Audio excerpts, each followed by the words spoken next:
Billet d'humeur, vidéo numéro 2. Un gendarme anonyme. Gendarme, gendarme. Ah oui, les gars en bleu qui n'ont rien d'autre à faire que de mettre des PV aux honnêtes citoyens. Ces enculés qui ne font que frapper les gens sans raison. Non.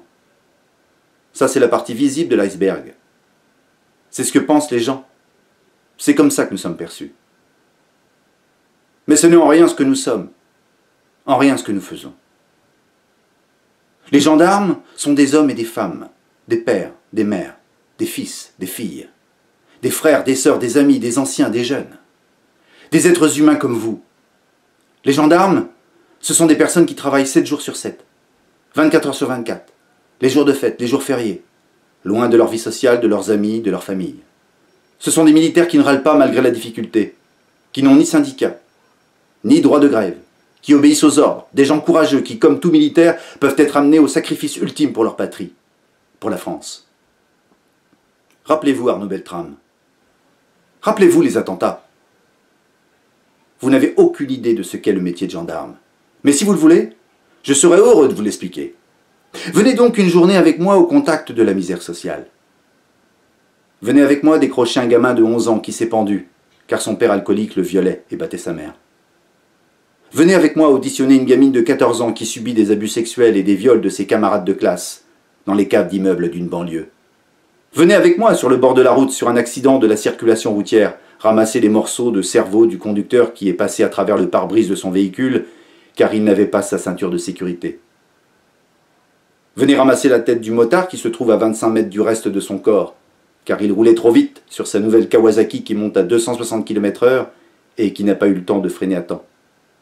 Venez ramasser un ours en peluche qui appartient à une gamine de 6 ans qui se trouve dans une des carcasses du véhicule qui a pris feu suite à l'accident. Tout ça à cause d'un homme qui conduisait saoul et qui lui s'en sort indemne. Un gendarme est celui qui sonne à la porte, inspire profondément et annonce le décès d'un être cher. Dans la réalité, on espère de lui qu'il retrouve un petit garçon dans une foule d'1 demi-million de personnes. Dans les films, il reçoit l'aide de détectives privés, de journalistes et de passionnés d'enquêtes policières. Dans la réalité, tout ce qu'il peut obtenir des gens, c'est « je n'ai rien vu ». Si vous ne me croyez pas, demandez à Alicia Champlon et Audrey Berthaud.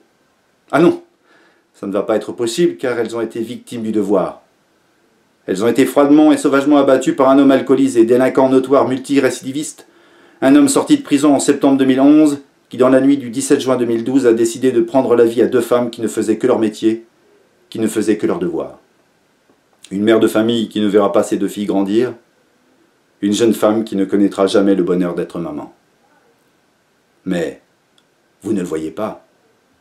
Vous ne voyez que les radars, que les PV, que les bagarres. Jusqu'au jour où un drame horrible arrive. Et là, vous ouvrez les yeux, puis, dans quelques semaines, vous oublierez. Et de nouveau, vous ne verrez que les radars, que les PV, que les bagarres. Et les insultes recommenceront. Alors si vous aimez les vidéos, n'hésitez pas à vous abonner, à liker et à partager. A très bientôt et tous à la marche du 27, la marche républicaine des libertés. On compte sur vous.